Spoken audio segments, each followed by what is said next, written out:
Pode ser, meus irmãos. Aos que vêm mais vezes, aos que deram o ar da graça. Abra suas Bíblias em Mateus, capítulo 1. Mateus, capítulo 1.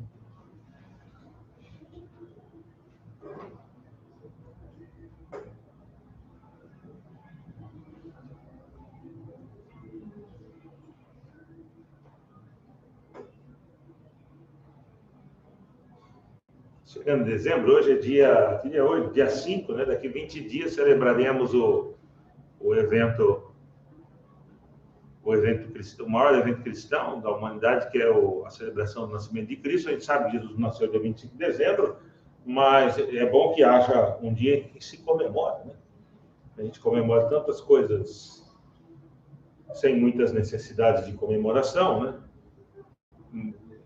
Por que não comemorarmos um dia que lembra o nascimento de Jesus? Jesus não nasceu em dezembro, mas de qualquer forma é bom que se comemore. Mas o principal de tudo isso não é o dia em que ele nasceu. O principal de tudo isso é que ele nasceu. Então a gente sempre brinca faz aquele jogo de palavras de o Cristo do Natal e o Natal de Cristo. O que é mais importante? O Natal de Cristo ou o Cristo do Natal?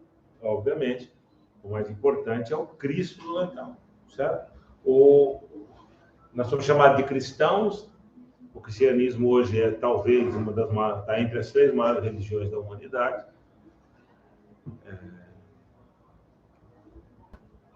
E tem esse nome porque temos um modelo, temos uma figura em quem nos espelhar, que é um homem chamado Jesus. Jesus, Cristo não é sobrenome, Cristo é um título. Não é como Edson Maciel, ou Letícia Vinícius, ou Marlinda Anésio, não é isso? Eu não sei o sobrenome. Mas Cristo é o título. Então, o título de Jesus indica o propósito da vinda dele, o propósito do seu nascimento. A promessa do Antigo Testamento é que viria um Messias, que viria o ungido. E o termo Cristo é o equivalente a ungido ou Messias. Então, é aquele que veio retratar a humanidade, é aquele que veio restaurar o que se havia perdido. E vamos ler o texto aqui para ficar mais fácil de entender do que a nossa proposta. Certo, Neide? Versículo 18 do capítulo 1 do Evangelho de São Mateus. Ora, o nascimento de Jesus Cristo foi assim. São poucos os textos bíblicos, eu não consigo me lembrar de nenhum deles tão exato como este. Foi assim. Em geral é assim, no princípio criou Deus os céus e a terra. Mas qual a diferença? A diferença é assim, que não se preocupa em dar data, não se preocupa em explicar nada. Foi assim que Deus fez e assim que está feito, porque foi Deus que fez, está tudo certo. Quem foi Deus? Não tem informações anteriores, né? Foi Deus que fez e é assim que é. Agora, alguns textos como Isaías capítulo 6, né, que ele teve uma experiência fantástica, né, e não vamos nós entrar no de querer ter uma experiência daquela que não sei se estaríamos prontos para aquilo. Mas, de qualquer forma, ele fala assim, no ano tal, do rei tal, eu vi o Senhor. Ele teve uma experiência fantástica. E aqui o escritor Mateus, ele fala assim, o nascimento de Jesus Cristo, quer dizer, o Messias, foi assim. Estando Maria, sua mãe, desposada não é mulher ainda, né?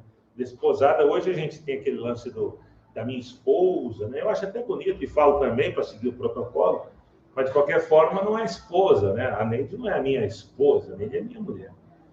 Não é minha de propriedade, é minha porque nós nos pertencemos um ao outro. Ninguém é dono de ninguém. A gente se propõe a ter uma vida junto, uma vida a dois, e a gente se dispõe um ao outro. Desposado significa que eles estavam noivos. E estar noivo, deveria ser assim hoje, mas estar noivo aqui, eles não tinham contato físico nenhum. Maria era ainda uma mulher virgem, uma mulher com todo o símbolo que há por trás disso, de pureza, etc, etc. Sua mãe, desposada com José, sem que tivesse antes coabitado, né, é o que acabamos de dizer, achou-se grávida pelo Espírito Santo.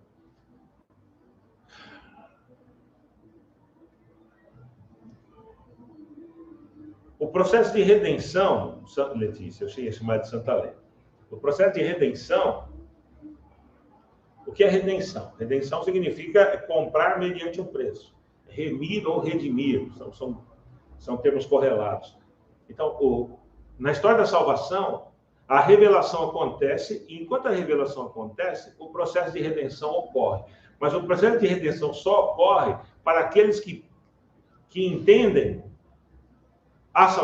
que entendem o significado do Cristo, do Natal, e para aqueles em que a revelação acontece. Mas a revelação não acontece para todo mundo. O senhor acabou de dizer que só no Brasil 90%, sei lá, parece que tinha 1 ou 2% de ateus. Os restantes são todos religiosos, né? 98%, 99% dos brasileiros são religiosos, e quase essa totalidade toda, independente do segmento, né? Mesmo o pessoal de religião afro, eles se dizem cristãos. Se dizem cristãos.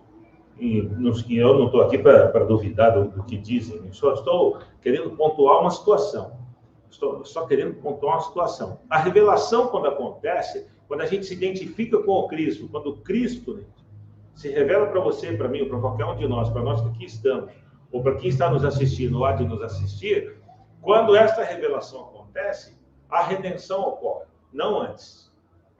São coisas distintas, mas que acontecem simultaneamente. E a redenção, que é o processo de resgate, de compra mediante um pagamento, quando acontece, só acontece para o cristão, infelizmente, ou felizmente, né? Não adianta dizer que é cristão, a gente precisa ser cristão de fato, porque quando o céu se abre, o processo, a revelação é assim, ó, o céu se abre, mas eu não vi céu aberto nenhum, mas nós nos convertemos. Quando eu falo o céu se abre, porque, Felipe, funciona assim. Revelação é ver o que está atrás da parede. A palavra apocalipse ou revelação, que é a mesma coisa, é tirar a tampa da panela. Quando você chega na sua casa, você chega do trabalho, você sente o cheiro que sua mãe está cozinhando alguma coisa, e você está com fome ou não fome, você sabe que sua mãe faz a comida do jeito que você gosta, você cresceu comendo a comida que sua mãe faz. Bem feito para você. E aí, quando você não sabe o que tem naquela panela, até que você tira a tampa. Quando você tira a tampa, acontece a revelação. Essa é a ideia do termo revelação bíblico, Apocalipse, Letícia. É quando a gente tira a tampa e vê o que tem dentro da panela. É conseguir, isso é mais difícil, conseguir ver o que tem do outro lado da cortina, o que tem do outro lado da parede. O processo de conversão ocorre quando o Cristo do Natal é revelado para nós. Isso acontece, o céu se abre. Ainda que nós não tenhamos grandes espantos. Mas o céu se abriu quando a gente se converteu. E nós fomos resgatados por Jesus. Aconteceu simultaneamente revelação e redenção. Somos salvos em Jesus Cristo. O nascimento de Jesus foi assim. Estando Maria, sua mãe, desposada com José, sem que tivesse coabitado, achou-se grávida pelo Espírito Santo. A encarnação é alguma coisa que, dentro da nossa cabeça, é inexplicável. É inexplicável. Que seria muito mais prático, muito mais fácil, se Deus viesse na forma que ele é. E qual é a forma que ele é? Eu não faço a menor ideia. E eu duvido que alguém saiba. Tá, mas pastor, lá no Antigo Testamento, lá no livro de Daniel, diz que tem um ancião de dias, sentado num trono, com barba branca. Aquele ali não é Deus? Sim, na visão é. Mas é a mesma visão do capítulo 1 de Apocalipse. Deus não tem barba. Deus não precisa sentar. Mas não parece sentado? Na visão, sim. Mas Deus é muito mais que isso. Está escrito, Paulo escreve, ele fala assim, um dia nós veremos como ele realmente é, porque nós seremos semelhantes a ele. Hoje nós não somos isso. Mas não está escrito, pastor, que nós somos feitos a imagem e semelhança de Deus? Está. Mas imagem e semelhança ali é sombra. A nossa sombra é refletida na parede, a nossa sombra é refletida no chão, parece com a gente, mas não é. Não tem habilidades que nós temos. Nós não temos habilidades divinas. Não temos. Por mais criativo que o homem seja, ele tem um limite. E o limite é, a gente fala, nossa, viagens espaciais, carro que voa. No final dos anos 80 tinha um filme chamado De Volta para o Futuro, e tinha um skate que planava, era tudo ficção. Hoje já existe um skate que plana. Um skate que plana, não aquele da água, que é com a força do jato d'água. Ele plana. Naves espaciais que vai para Marte, para o espaço sideral, né? A não ser que seja a terraplanista que não acredite nisso. Já existe hoje naves que viajam para o espaço sideral, mas a encarnação vai além disso. A encarnação vai além disso porque Maria fica grávida, num ato milagroso. O Espírito de Deus fecunda o óvulo de Maria, e do jeito mais difícil, porque seria muito mais uma prática assim, na cabeça humana do Edson, né? Se Deus viesse na forma que ele é, nós não sabemos qual é, todos nós nos converteríamos. Não queríamos problema, né? Certo ou não? Mas Deus está ali, está tudo certo. Será? Será? Só lembrando, para refrescar nossa memória, Moisés faz o que faz, né? 10 pragas no Egito, pela misericórdia, meu Deus. Até os egípcios se convertem. O texto diz que muitos egípcios saíram com eles, atravessaram o Mar Vermelho. Eu fico imaginando água parada, um muro de água, eles passam no meio daquele muro de água, chegam do outro lado, e quando chegam do outro lado, a fome, a sede, a falta de panela, a falta de pão, faz murmurar. A gente lá era escravo, mas tinha pão. Lá era escravo, mas tinha panela. E Moisés, quando descia, o texto, Felipe, é muito assim, para nós é esquisito, porque a gente não consegue entender isso. O texto diz que quando Moisés descia do monte, quando ele falava com Deus, o rosto dele saía faísca, irmã Marlene. O rosto dele brilhava. Era tão intenso isso, que ele tinha que pôr um véu, porque assustava o povo. Aí você fala, mas será que é verdade? Então, é verdade que Paulo escreve aos Coríntios, ele fala assim, nós não somos como aqueles que usavam véu. Nós não temos mais medo. Então, a redenção e a revelação, quando ocorre para nós cristãos, o medo sai. A ação humanizadora do Espírito de Deus, ao modelo de Cristo, faz com que nós percamos o medo. Venhamos a não ter medo, como o pessoal lá do deserto tinha. A gente não sente necessidade do pão, o pão Deus proverá. A gente não sente necessidade da carne, a carne Deus proverá. A gente não sente necessidade da água, a água Deus proverá. E provê. O povo lá do deserto reclamava. O cristão de fato, ele não reclama. Ele não sente essa necessidade. Porque ele fica pleno, diferente do pessoal do Antigo Testamento, ele fica pleno do Espírito de Deus. Porque assim como o Espírito de Deus fecunda o óvulo de Maria para que nasça um processo, uma mulher 9 meses de gravidez. O trabalho de parto é uma dor, é um processo complicado. Tá aí 2 senhoras que tiveram filhos, já 3 que tiveram filhos. É um processo, um negócio complicado demais, gente. Muito complicado. E assim Cristo nasce. Parecido com a gente, Letícia. Parecido com a gente, Neide. Como é que cresce? Imagina o menino Jesus, Maria, né? Lembra do Niquinho, sabe, com ele no colo?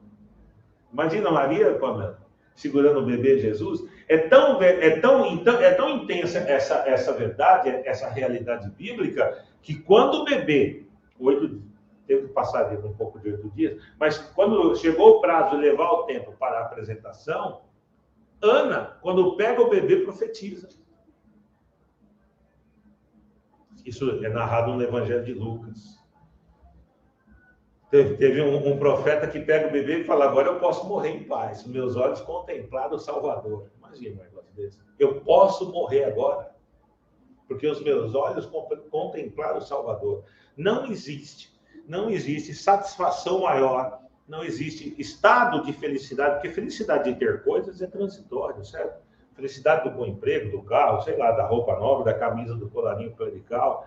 Já passei por essa fase também. Nossa, tudo isso é transitório. A felicidade, o estado de estar em Cristo, isso é imutável, isso ninguém tira da gente. É impossível tirar isso de dentro de nós. A nossa alma, né, a psique, ou o que está junto à psique, que é o nosso processo de desenvolvimento, ela faz parte de nós. Por isso está escrito assim, quando o homem morre, o corpo vai para o pó, foi de lá que veio, e a alma volta para Deus. E como é que ela vai voltar para Deus? E como é que a nossa alma volta para Deus, gente? Com todo o nosso processo de evolução. Tendo esse encontro com a revelação e automaticamente obtida a redenção, a gente volta dando risada. Eu nunca vou me esquecer no dia que da minha conversão, que eu levantei a mão, de praxe, e eu fui dando risada. Sabe quantos caras chegaram perto de mim, Letícia? Nenhum. Acho que pensaram que eu estava bêbado. Porque o normal é ir chorando, Pamela. Eu fui dando risada. Porque eu entendi o processo de redenção. Eu só choro quando tenho dor. E só tem uma pessoa. Tem 3 pessoas que me fazem chorar. 3 pessoas que me fazem chorar. E, em geral, eu pouco choro. Porque eu sei o que me faz chorar, então eu evito situação que me faz chorar. Mas existem 3 pessoas que me fazem chorar. Mas no dia da minha conversão, eu fui dando risada. Por quê? Porque eu não estava triste. Eu estava feliz.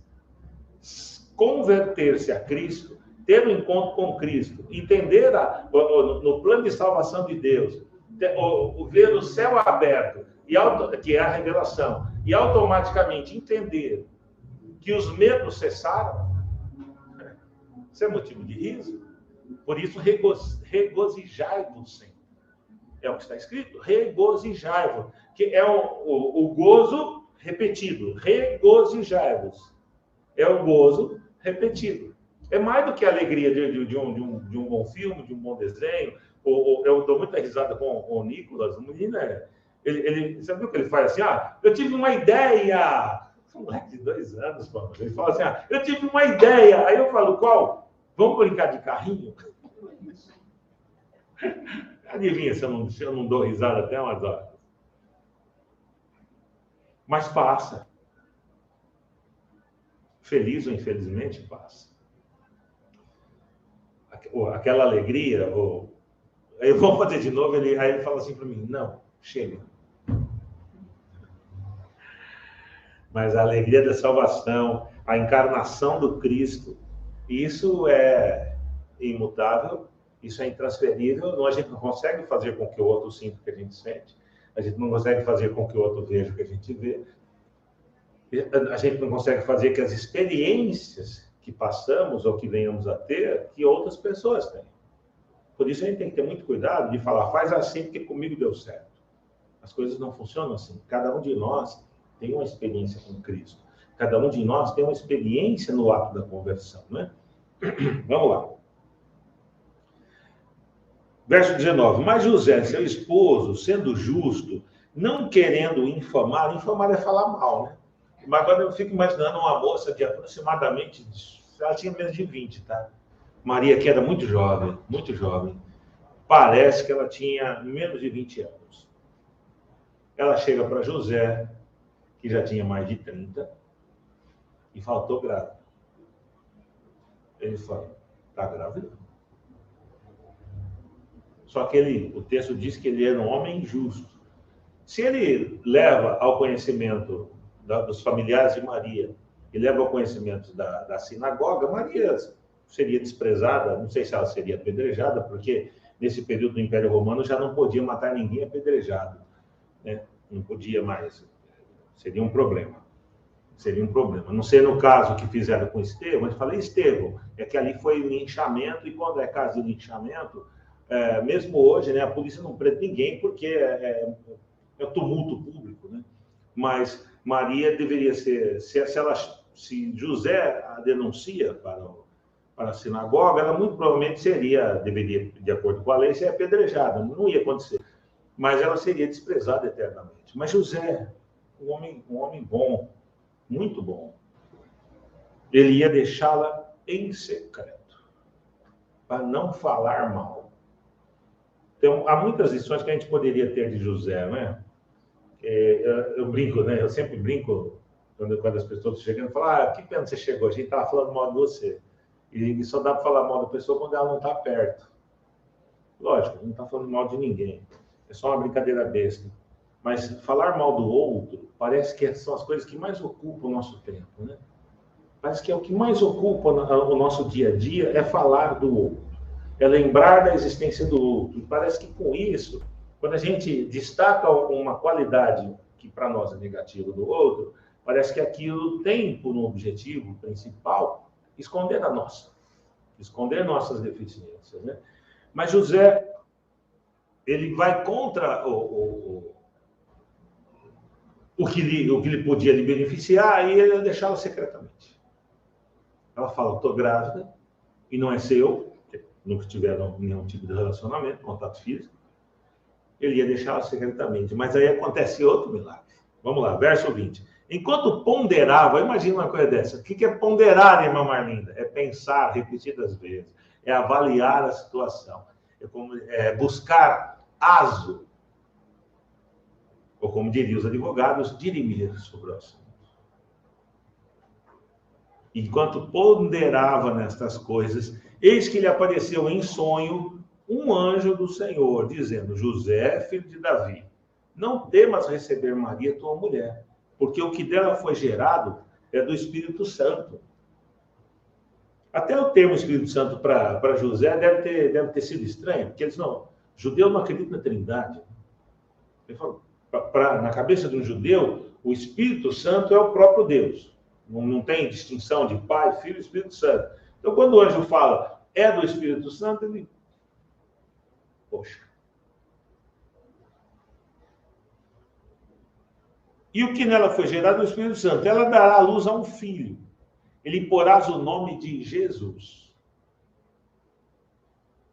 O nome Jesus, o nome que está acima de todo nome, né? A pedra de esquina, a pedra rejeitada, etc, etc, etc. Mas o nome Jesus, né, que hoje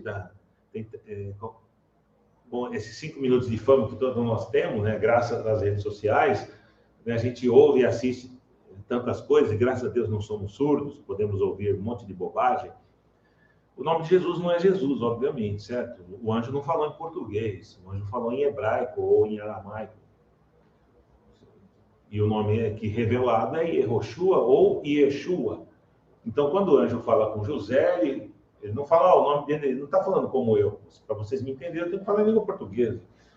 Mas ele conversa com José e conversa em hebraico, muito provavelmente. Ele fala: o seu nome será Yehoshua.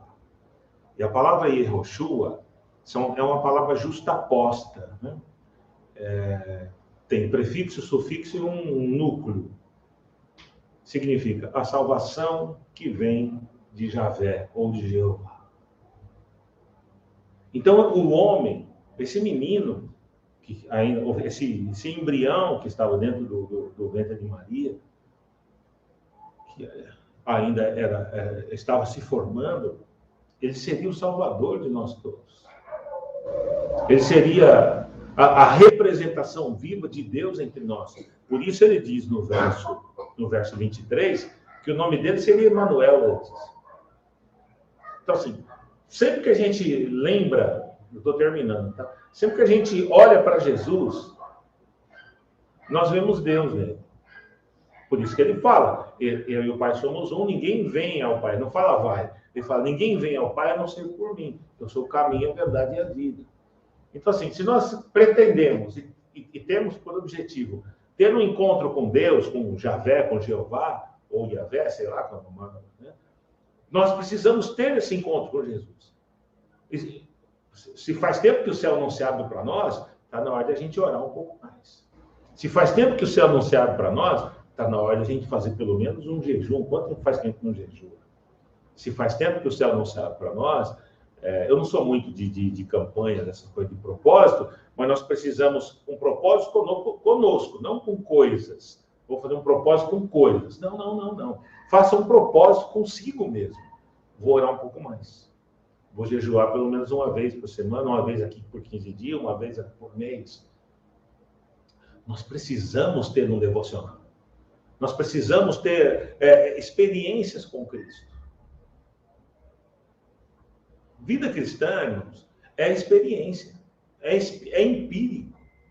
Deus está o tempo todo com a gente, na pessoa bendita do Espírito de Deus. Eu não sei se vocês sabem, vou contar uma novidade para vocês, não espalhem. Nós somos a habitação viva de Deus em Espírito. O Espírito de Deus habita em nós. Diferente do Antigo Testamento, a gente terminamos 3 meses, Felipe. Você ouviu algum dos 3 meses, Gênesis? 3 meses. E há um trabalho danado. Toda vez que eles tinham uma experiência com Deus, eles faziam um altar, Letícia. A senhora não assistiu aula nem um dia. A irmã Marlinda nem falou nada. Nem mando mais o link. Toda vez que Deus se revelava para eles, eles levantavam o altar. Todas as vezes. Imagina o trabalho. Abraão levantou N altares, Isaac menos, se não me falha a memória, Jacó, até a conversão dele de Jabó, que ele não tinha levantado nenhum. Depois que ele se converte no Vale de Jabó, que Deus manda ele voltar até Betel, agora você volta lá em Betel e faz um altar. Nenhum ele tinha levantado. Jacó lembra muito a gente, que o cristão brasileiro, que é relutante, fica protelando, fica assim, depois, amanhã, daqui a pouco. Eu ouço isso o tempo todo, depois. Fala, depois não existe, irmãos. O que existe é um eterno agora. O depois de agora vai ser o agora que vem depois do agora. Não existe depois. O que existe de fato é o eterno hoje, o eterno agora, o eterno presente. O que eu fiz ontem, por exemplo, hoje eu acordei 3 da manhã, estou acordado desde 3 da manhã. Fui lá para Itapevi, só pela misericórdia, que Deus me ajude no processo seletivo. Não tem jeito, minha inteligência matemática é quase nula, e hoje, graças a Deus, Pamela, eu tenho uma boa desculpa, que são as inteligências múltiplas. Eu consigo defender a minha quase nulidade, o meu analfabetismo matemático, usando o argumento da teoria das inteligências múltiplas. Não consigo, não tem jeito. De 10 questões, eu chutei 8, descaradamente. Não tem jeito. Você olha, você lê, você relê, você vira a prova de cabeça para baixo, você faz igual criança, né? Vira assim o caderno em diagonal. Não sei como é que alguém consegue escrever em diagonal. Já viu pessoas que viram o caderno assim em diagonal para escrever? É problema no cérebro, sabia? É o problema no cérebro. O professor do ensino básico, do ensino fundamental, não ensinou essa criança a escrever. Eu estou dando aula para aluninhos, quando eles viram o caderno, eu falo, não, é assim, ó. É sinapse neural. Tem que criar novas sinapses. E meus aluninhos, quando eu vejo virando o caderno, eu falo, não, é reto. Porque a Neide é a professora da alfabetização. Aquele Z ao contrário, como é que é o nome que se dá aquilo? Espelho. A gente vai deixar pro resto da vida ele fazendo um Z ao contrário, 5 ao contrário. Como é que consegue fazer o 5 ao contrário? O N ao contrário. E esse negócio, a gente é treino, sinapse neural. E a mesma coisa é o caderno em diagonal. Treino, criar sinapses neurais. A senhora também vira o caderno em diagonal? Eu acho que vira. Demorou para responder. Enquanto ponderava nessas coisas, eis que lhe apareceu em sonho um anjo do Senhor, dizendo, José, filho de Davi, não temas receber Maria, tua mulher, olha que lindo, não temas recebê-la como tua mulher, mas não disse que ela era ainda noiva, desposada, pode casar com ela, não tem problema. Entendeu, gente? Não temas recebê-la, porque ainda não tinha recebido. Você pode casar com ela. Lindo demais, né? Porque o que nela é gerado é do Espírito Santo. Ela dará à luz um filho e lhe porás o nome de Jesus. Então, irmãos, olha assim, ó. Toda vez que eu olho para Neide, eu vejo Jesus. É Jesus nela. E toda vez que, em tese, né? A Neide olha para mim, porque mulher gosta de brigar com o marido, né? Não vê Jesus. Não vê Jesus. Mulher briga com o marido. Né? Eu brinco, eu falo tudo, ainda bem que eu casei com mulher, porque se tiver, para não brigar com o marido. Brincadeiras à parte, funciona assim, ó. Quando nós olhamos para o nosso semelhante, seja ele quem for, nós vemos Cristo nele. E toda vez que Deus olha para Cristo, ele vê um de nós em Cristo. Entendeu, Letícia? Quando Deus olha para Cristo, ele vê você. Quando Deus olha para Cristo, Neide, ele vê você. Quando Deus olha para Cristo, Felipe, ele vê você.